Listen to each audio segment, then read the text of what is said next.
Hi,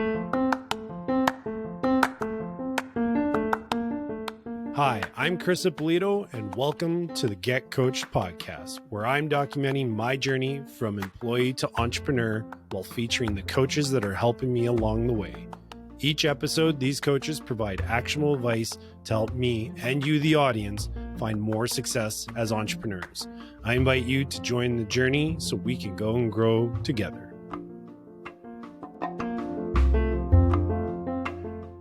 Welcome to another episode of the Get Coach podcast. This is a special episode for me. I got a chance to sit down with Bob Burg, who's the co-author of The Go-Giver, which is a book I've talked about more than a few times on the podcast. I was never one to get excited about meeting celebrities, but I'll admit I was a little starstruck when talking to Bob, so please ignore my giddy excitement. I hope you enjoy this conversation with Bob Burg as much as I did. Hi, Bob. Hi, Chris. Great to be with you. I am honored to have you on as a guest for the Get Coach podcast. A little bit of context for everybody listening. Bob, you are a co-author of the book that has had the most significant influence on my life, which is The Go-Giver, but you've written a lot of other books, but I wanted to share that real quick because that's why I'm so honored to have you on as a guest. I didn't expect to be able to interview somebody like you so early on in my podcasting career. So I really appreciate the opportunity. The honor is mine. Thank you for having me. You're very welcome. So I'd love to start off with having you introduce yourself to the audience in case they don't know who you are, though I talk about you quite a bit, or your book at least. I'd love if you could maybe share a little bit of your story and your background, how you got to be where you're at right now. Well, I began in sales after actually beginning as a broadcaster in radio and then television, and that didn't last long. I wasn't particularly good at it. Got into sales and floundered there for a few months because I really had no understanding of selling. I had no formal training, and the company I was with didn't really provide any. So I was on my own and failed miserably for a few months. And then I was in a bookstore, and this is about 40 years ago, and I came across a couple of books on selling, which doesn't sound like a big deal, but back then it wasn't as well known. And also, again, it wasn't part of what had been in my world. So I was amazed to see that there were actually books on how to sell. So I picked up the books and studied them voraciously and started applying, of course, what I was learning. And in a few weeks, my sales really began to take off. And that was encouraging for me. And it taught me a really great lesson. And that is that if you don't know how to do something and you want to know how to do it, find out how from someone who's already done it and has written about it or is teaching it or put it on video or audio or whatever it happens to be. Yeah. And it's really nothing more than learning a system. And to this day, I define a system as simply the process of predictably achieving a goal based on a logical and specific set of how-to principles, the key being predictability. In other words, if it's been discovered that by doing A, you'll get the desired result of B, then all you need to do is A and continue to do A and continue to do A, and eventually you'll get the desired result of B. Knowing that's very confidence building. It means if you have a goal, you can most likely accomplish it. Just find someone who's done it and basically duplicate what they did.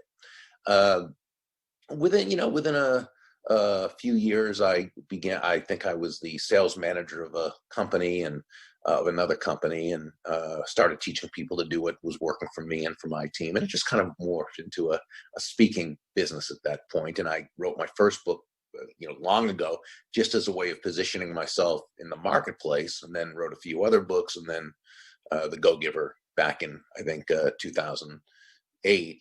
Late 2007 it came out. 2008 is when it really hit the stores, and I co-authored that with John David Mann, who's a great writer and storyteller, and so it's been a fun ride.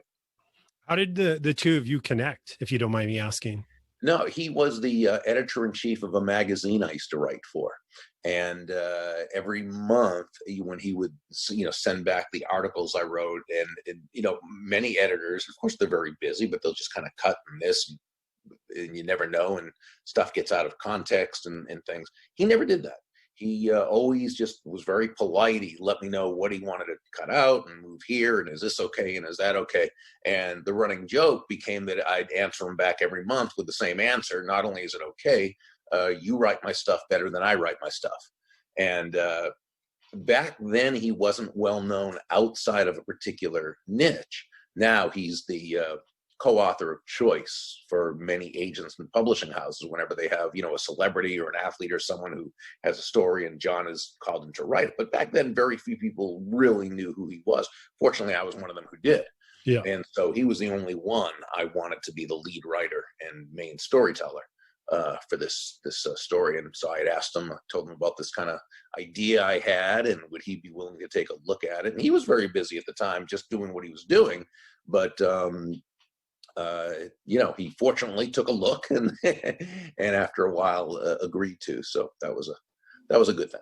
That's awesome. It's I love stories like that, because you never know who you interact with or who might already be in your sphere of influence, that Right.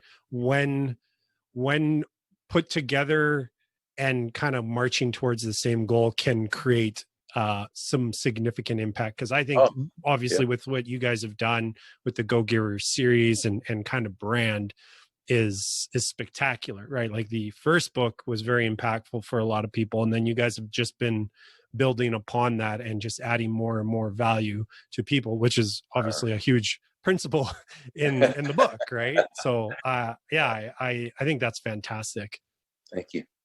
One of the things I wanted to touch on, so the Get Coached podcast, the whole premise here is helping entrepreneurs, aspiring entrepreneurs, find perhaps either a coach or a mentor that can that's going to help them reach those goals that they're perhaps currently struggling with. So I know mentorship obviously is a big aspect of your guys's the stories and the journey of the Go Giver. What would you say what would be the best way for people who are seeking mentorship, or a coach in that case?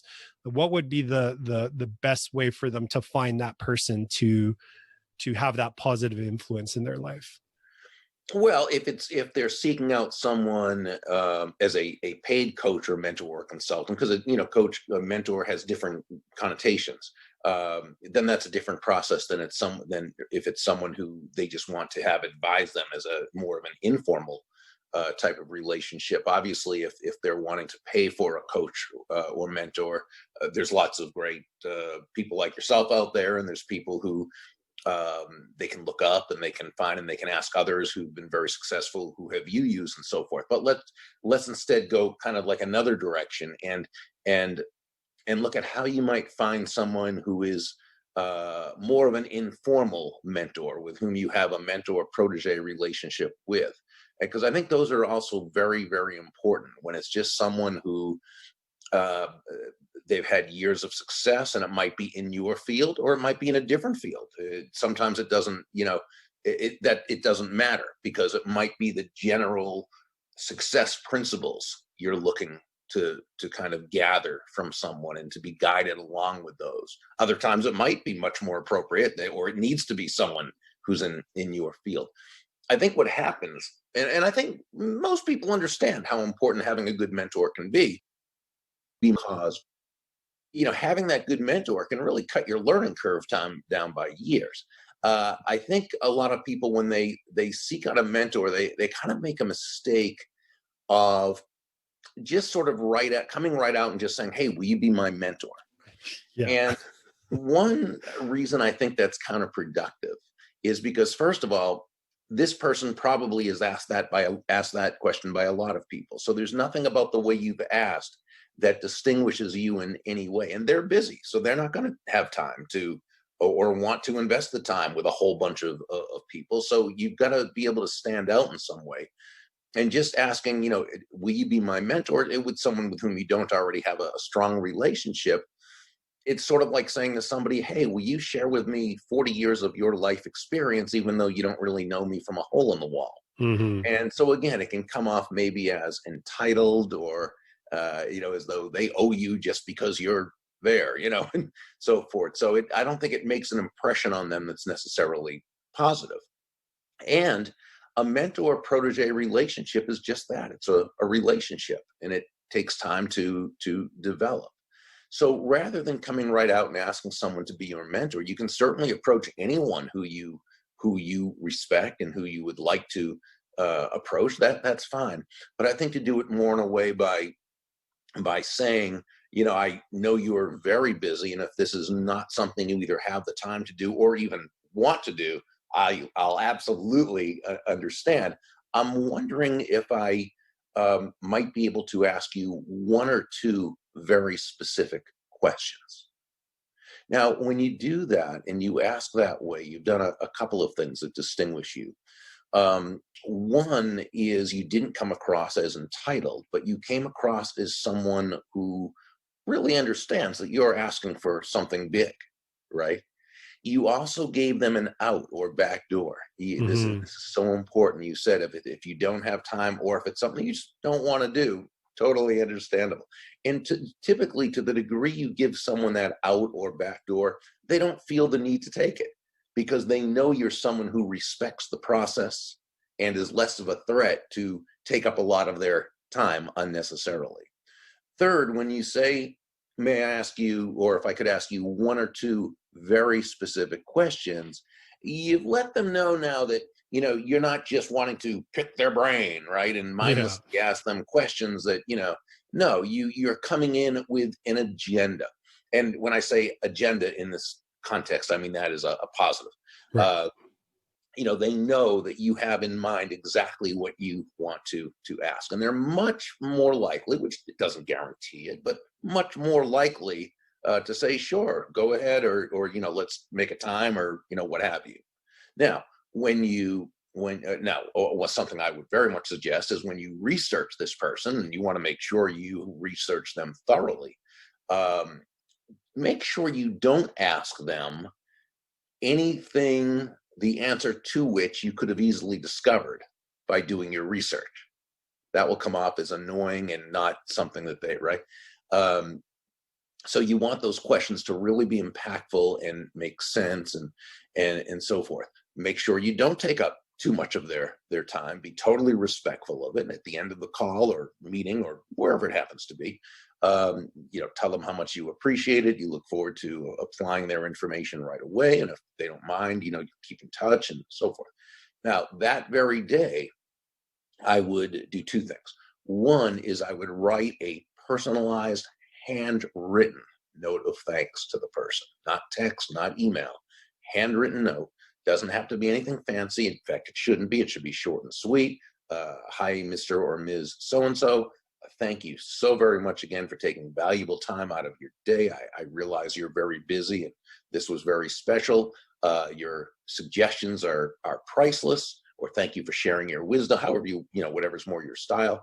I look forward to applying it right away, and I'll let you know how things work out. Best regards, sign your name, put it in a regular envelope, whatever, regular, stamp, and not a meter stamp, but a regular postage stamp, and send it out. Another thing, and that will really be impactful. Another thing, though, is to find out, and again, you should be able to do this just through any online search, find out their favorite charity, charitable cause, or what have you, and make a small, doesn't need to be anything big, but just a small donation in their name.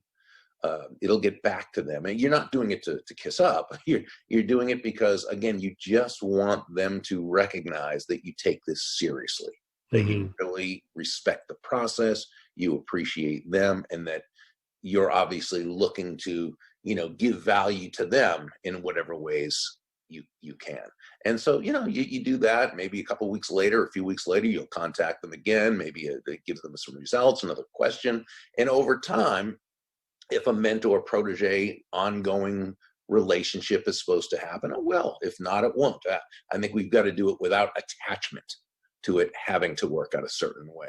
It might be that this person's going to be a one-time conversation, or maybe several times. And it might be you find someone else down the line, or it might be you have a series of people who each give you some advice in certain way. I don't know. You never do know. But when it's supposed to work out, it will. And, you handle accordingly. Right. There's I guess there's a story behind a golden nugget of advice that you received from a drive-by mentor. Ah, So yeah. I'd love to dig into that, but I want to kind of just add real quick context to why I'm asking this question. I wasn't originally planning on it, but you had said that sometimes these mentors that enter our lives, it might end up being a very short interaction. Maybe it's a single conversation and that's it. But there's value there because obviously they're probably sharing something. So I'd love if you could share that story of your experience of a drive-by mentor. Yeah, and this term "drive-by mentor" was coined during a conversation with one of my mentors. Her name is Dondi Scumaci, a very, very wise person, and she does mentorship programs throughout the world for different companies. She goes in and creates mentor protege programs. And I think she coined the word because I'm typically not that clever enough to coin such a term. She is. I'm sure I agreed with it. And so a drive-by mentor is simply someone who, as you said, it maybe just is there one time. They pop up for what happened. They happen to say something at exactly the time that first you need to hear it. Yeah. Secondly, that you're receptive to hearing it. And for me, I'd been in sales a couple of years. And again, was doing pretty well, but I certainly wasn't reaching my potential. I hadn't, and I was in a sales slump with a company I was selling for, and I remember coming back to the office one day, really disgusted at myself, and this person who was a much older guy. I think he retired pretty soon afterwards. He wasn't in the sales department; he was in another department, and I didn't know him real well. He was always a friendly enough guy, but didn't say a whole lot. But he. I think he saw me as sort of like Joe in the Go-Giver that would be Right. written 20 or 30 years later, whatever it was, about 30 years later. And as that guy who was kind of the up and coming, lots of potential, unfulfilled potential, and ambitious, aggressive, and really at it, but just not kind of in his own way, and having a focus that was incorrect, which he was right. And what he said to me was, Burg, he was a last name kind of guy. He said, Burg, if you want to make a lot of money in sales, he said, don't have making money as your target. Your target is serving others. Now, when you hit the target, he said, you'll get a reward, and that reward will come in the form of money. And you can do with that money whatever you choose. But never forget, he said, the money is simply the reward for hitting the target. It ain't the target itself. Your target is serving others. And, that's really when it hit me, that great salesmanship. And of course, any entrepreneur, and I know you coach and have many entrepreneurs listening and watching. As an entrepreneur, you're a salesperson. Okay. And so anyone in sales, it's so important to realize, as I did at that moment, that great salesmanship is never about the salesperson. Great salesmanship is never about your product or service, as important as that is. Great salesmanship is about the other person. It's about everyone whose lives you choose to touch with your product, service, and whatever else additional you bring to the table. It's about helping another person accomplish what they want to accomplish, somehow making their life better just by you being part of it. That's what selling's about. And Yeah. when we understand that, now we're 9 steps ahead of the game in a 10-step game. Yeah, I like that a lot. That is a lesson I learned a little while back because I've been in sales or business development roles for pretty much my entire working career. And when I finally realized that sales, and it was actually kind of a drive-by mentor. I don't even remember who it was, but it wasn't me that kind of came up with the idea, but it just hit me at the right time, was that you should consider sales to actually be the highest form of service. Customer service was what the person said. And I was like, oh, really? Why? And then we went back and forth, and it was kind of like, that makes a ton of sense because the highest level of customer service is what's going to earn their business. And then the reward is going to be the commissions or whatever it is that you're working towards. That's why we say that money is simply an echo of value. Right. Yeah. On the topic of value, great transition. I love that. I just have a um, net. how we are in a really interesting time right now with COVID Mhm. affecting the entire world, and specifically certain economies. And I know the US is getting hit pretty hard. Canada is too, but I feel like US is, it's getting hit a little bit harder. But if somebody is in search of a mentor or looking to add value, a lot of people associate value in dollars, right? So they're going to go, well, how can I add value if I'm a little, tight on money, or I'm maybe not working right now, or whatever it is? What would be your advice to them, or your thoughts on that? That I feel like it's almost like a limiting belief that they think money has to be used to add value. But what would you Right. say to that? That's a great point. No, value by definition is simply the relative worth or desirability of a thing to the end user or beholder. In other words, what is it about this thing, whether it's a product or service or a concept of an idea or advice or a connection or whatever it happens to be, that brings so much worth to that person that they see it as being of value. So I think at this point, what we do is we ask the question, how do I bring value to another person? How do I give them something of worth? It doesn't have to be about money, not at all. And so, I mean, even when when it's business, it's always an exchange of value in terms of your product or service holds a certain value to that person that's higher than the money they have, which is why they will gladly exchange it.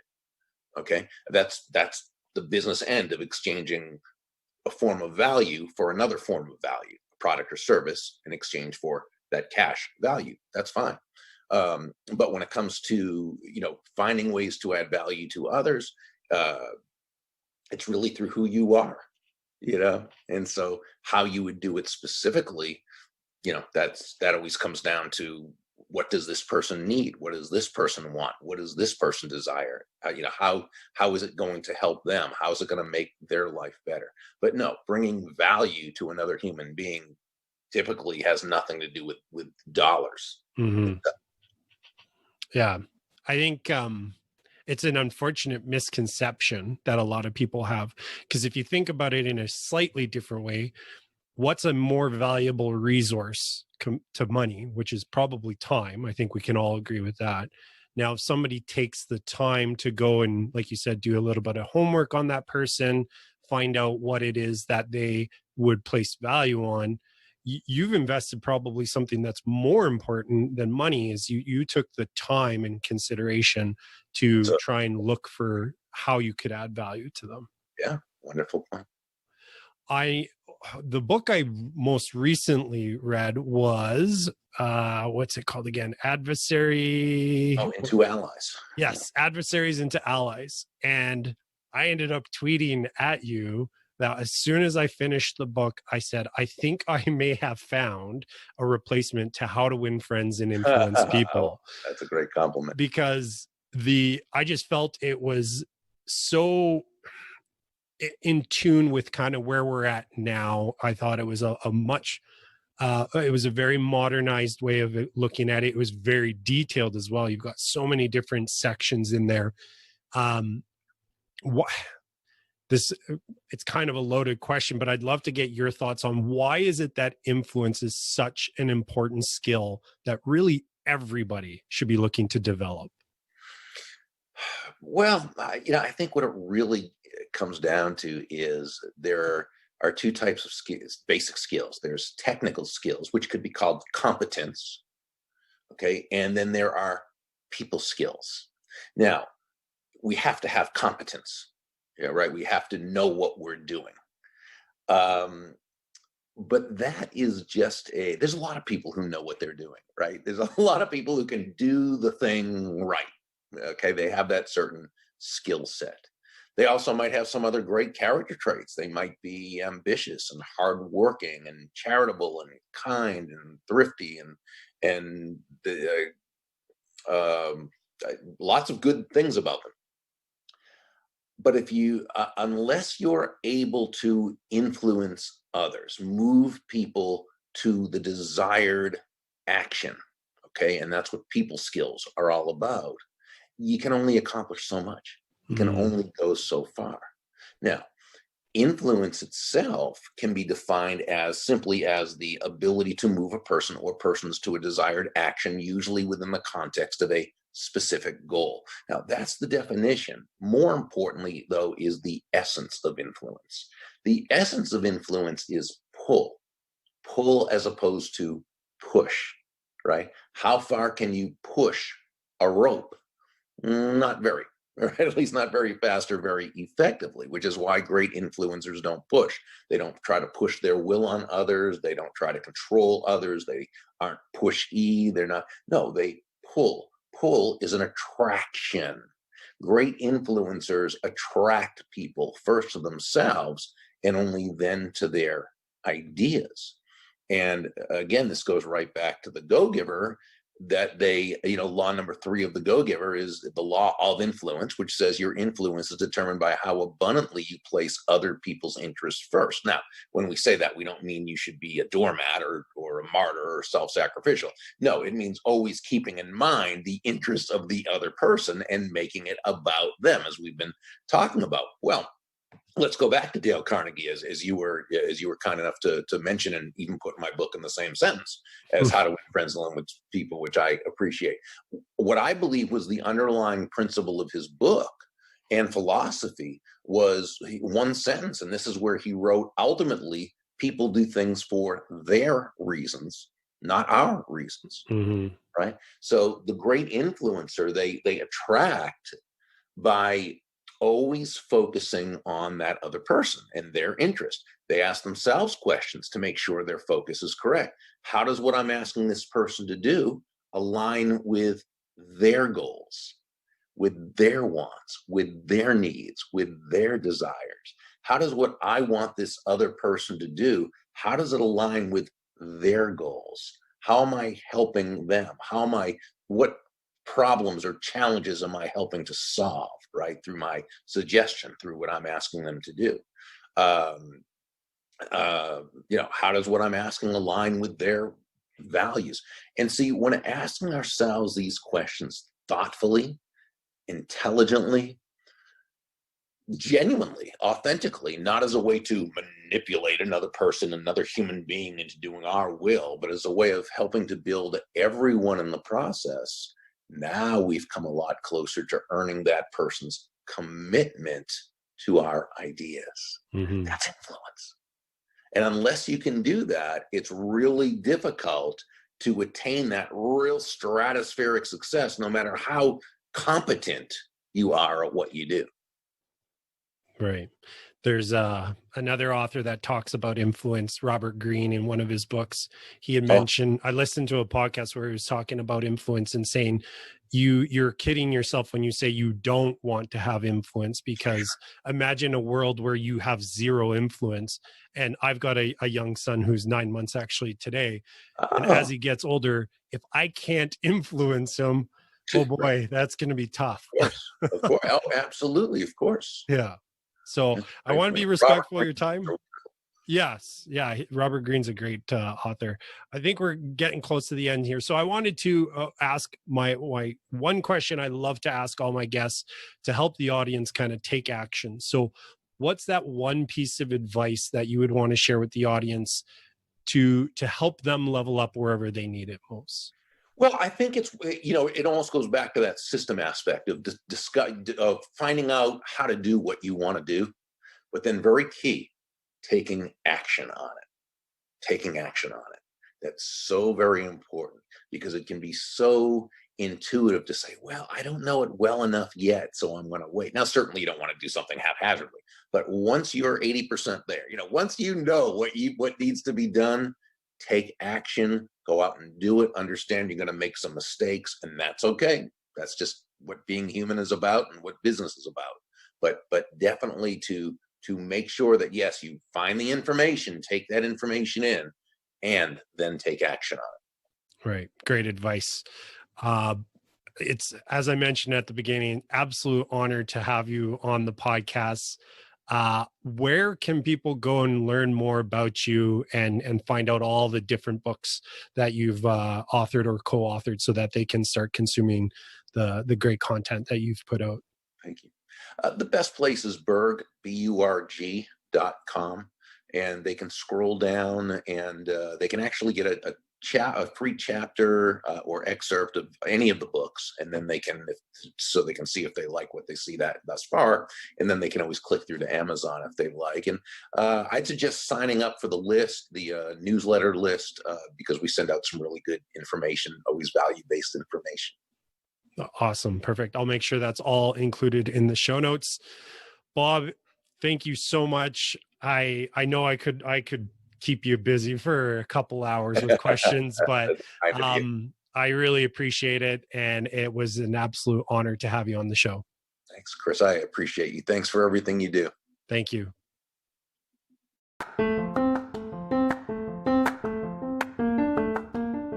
Thanks for listening to the Get Coached podcast.